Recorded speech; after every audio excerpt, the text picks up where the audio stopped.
Bonjour et bienvenue. Des smartphones récents sortis cette année offrant de bonnes performances, un écran de qualité et un appareil photo au top.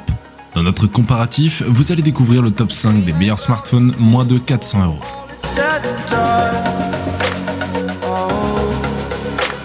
Poco M4 Pro. Le Poco M4 Pro fait une assez bonne impression d'un téléphone phare. Jetez un coup d'œil rapide sur le téléphone posé face contre terre sur une table et vous pourriez être convaincu qu'il vaut 3 fois son prix demandé. Avec 8,1 mm d'épaisseur et 179,5 g, il est plus fin et plus léger, avec l'écran plus petit du téléphone.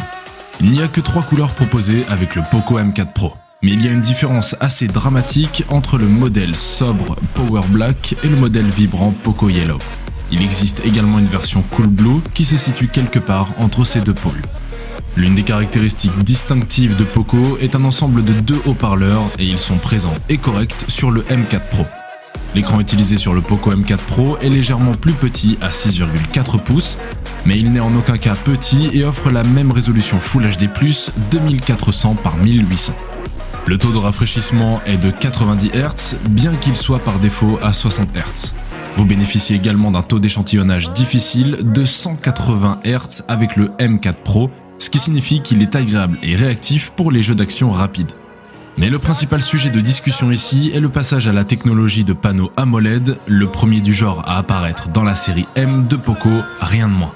Cela rend l'écran du Poco M4 Pro infiniment plus dynamique que l'écran LCD du Poco M4 Pro 5G, avec une plus grande plage dynamique, des noirs plus profonds et des blancs plus purs. Motorola Moto G200. Le Moto G200 5G porte une étiquette de prix de milieu de gamme, mais sa fiche technique brouille vraiment la ligne des produits phares.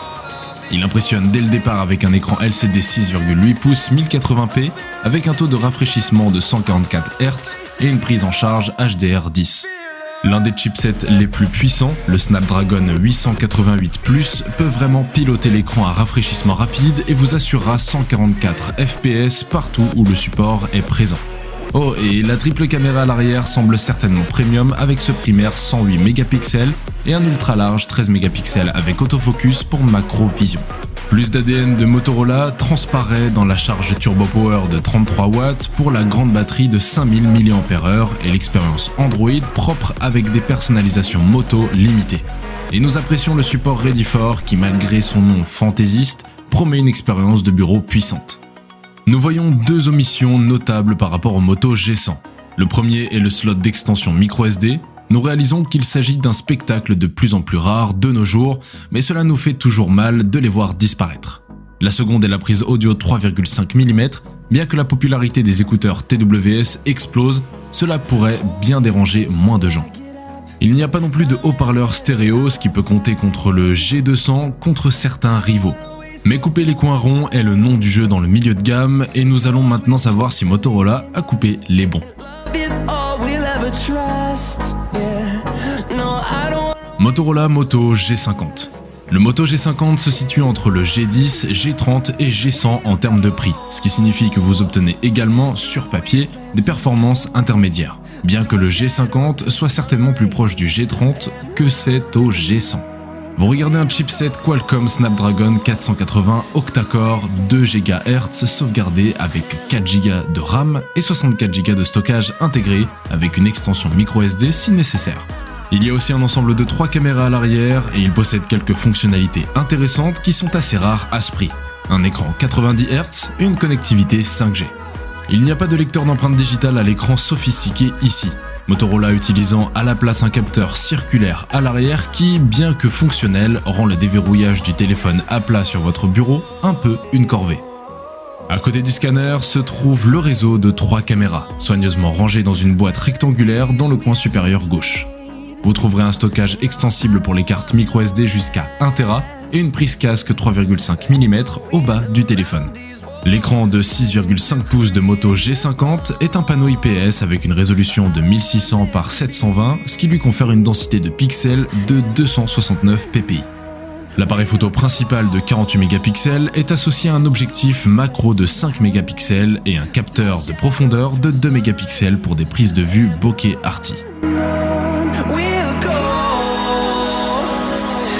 Realme 9 Pro Plus. Le constructeur propose 3 coloris pour son smartphone. Aurora Green, un vert foncé, Midnight Black, un bleu velouté chatoyant noir, et Sunrise Blue, un bleu vif qui est la couleur la plus insolite avec un revêtement qui s'estompe au soleil. Le boîtier lui-même est en plastique et le dos brillant est très sensible aux empreintes digitales. La stabilité est convaincante, une pression des doigts encore plus forte ne parvient pas jusqu'à l'écran.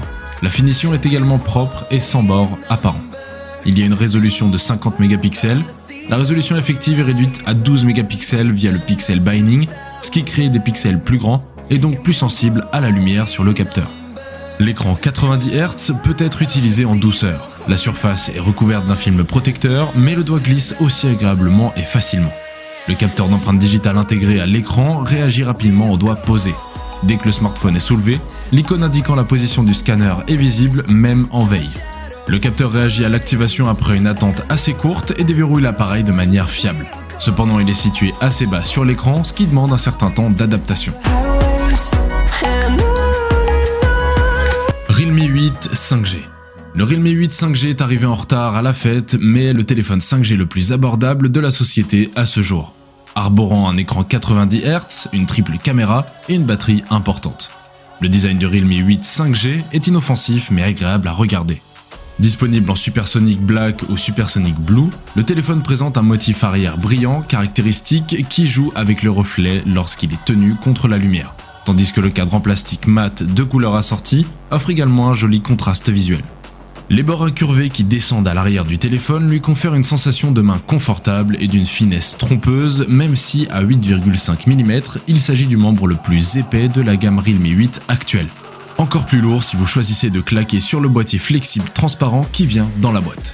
Une bascule de volume et un plateau SIM à 3 emplacements avec un segment destiné à une carte microSD reposent sur le bord gauche du cadre du téléphone, tandis que le bord droit est clair, à l'exception d'une touche d'alimentation chargée de capteurs d'empreintes digitales.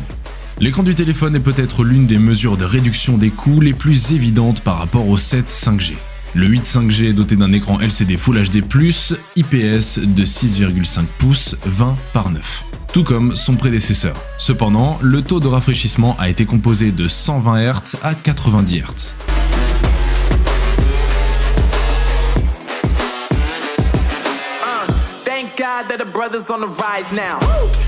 Nous sommes à présent à la fin de notre top 5 des meilleurs smartphones à moins de 400 €. Si vous décidez de vous lancer dans l'achat de l'un de ces smartphones, nous espérons que cette vidéo vous aura été utile. Dites-nous en commentaire vos impressions. À bientôt.